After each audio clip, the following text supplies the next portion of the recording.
আলহামদুলিল্লাহ আমাদের যে প্ল্যান থাকে, সো ব্যাটসম্যানরা অনেক ভালো ব্যাটিং করতেছে প্রত্যেকটা ম্যাচে। স্টার্টিংটা মানে টি-20 ফরম্যাটে ইম্পর্টেন্ট হচ্ছে স্টার্টিংটা। সো প্রতিটা ম্যাচে আমাদের আলহামদুলিল্লাহ যে খুব ভালো স্টার্ট করতেছি, দ্যাটস হয়তো আমরা 200 প্লাস করতেছি।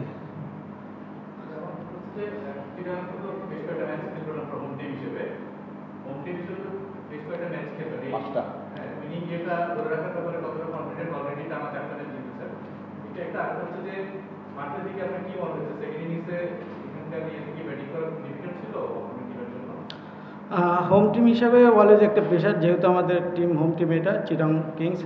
সো যেহেতু উইন করতেছি মাশাআল্লাহ, 5টা ম্যাচে 4টা উইন, তো ট্রাই করবো যে বেস্ট এফোর্টটা দিয়ে যার যার জায়গা থেকে বেস্টটা দিয়ে নেক্সট যে ম্যাচগুলো আছে সবগুলোতে উইন করার জন্য। আর ব্যাটিং যেহেতু আমরা 200 প্লাস করে ফেলছি, সো অপোনেন্ট টিমের জন্য অলওয়েজ এটা একটা প্রেশার থাকে। সো ওরা স্টার্ট যেহেতু ভালো করেছিল, বাট আমরা উইকেটও পাইছিলাম 3টা, তো এর জন্য হয়তো ওদের অলওয়েজ একটা প্রেশার থাকে। 200 প্লাস রান অলওয়েজ প্রেশার টিমের জন্য।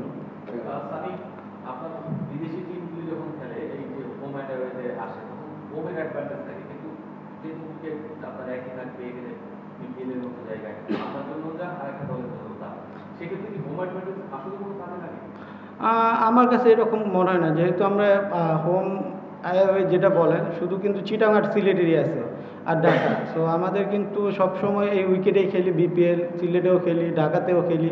সো এরকম কখনো ডিফারেন্স মনে হয় না পার্সোনালি আমার। ওভারঅল বলবো না, আমার পার্সোনালি এটাই ওপিনিয়ন যে সেমই থাকে। আমরা সবসময় জানি চিটাংয়ের উইকেটে সবসময় রান হয়। নিশ্চিন্তে খান স্বাস্থ্যকর অল টাইম পান, all time healthy life.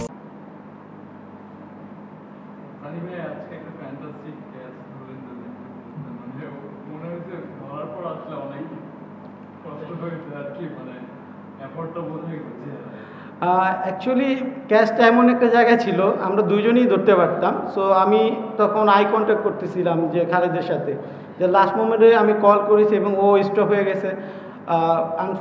Fortunately যাই বলেন, সো খুব প্রেশারে ছিলাম অ্যাকচুয়ালি, যে ক্যাচটা যেহেতু নাইমে ছিল, কারণ ও বিগ স্কোর করার মতো প্লেয়ার।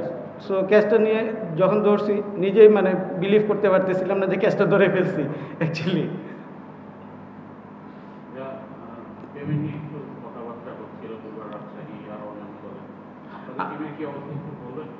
আমাদের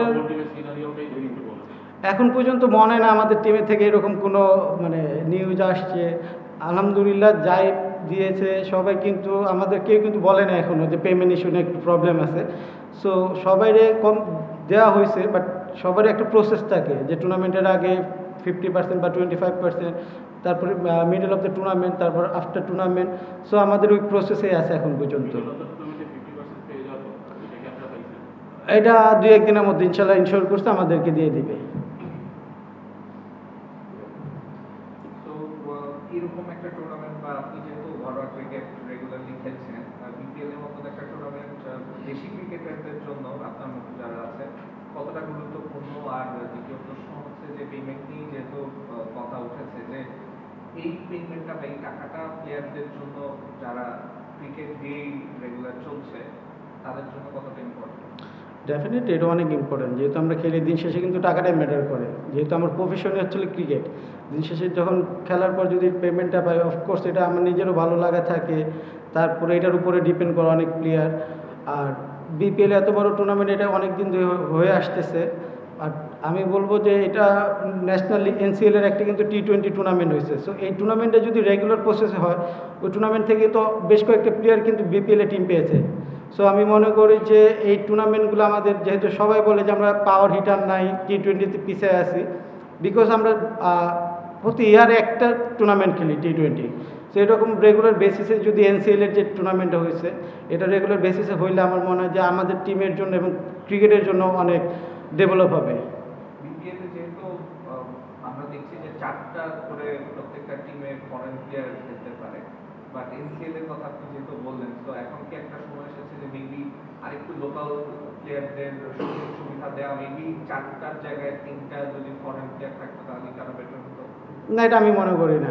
আমার পার্সোনাল ওপিনিয়ন, যেহেতু বললেন যে আমি মনে করি না এখনও 4টা ফরেন প্লেয়ার আছে, ঠিক আছে, বাট আমাদের আগে নিজের ইমপ্রুভমেন্ট ইম্পর্টেন্ট আমার কাছে মনে হয়।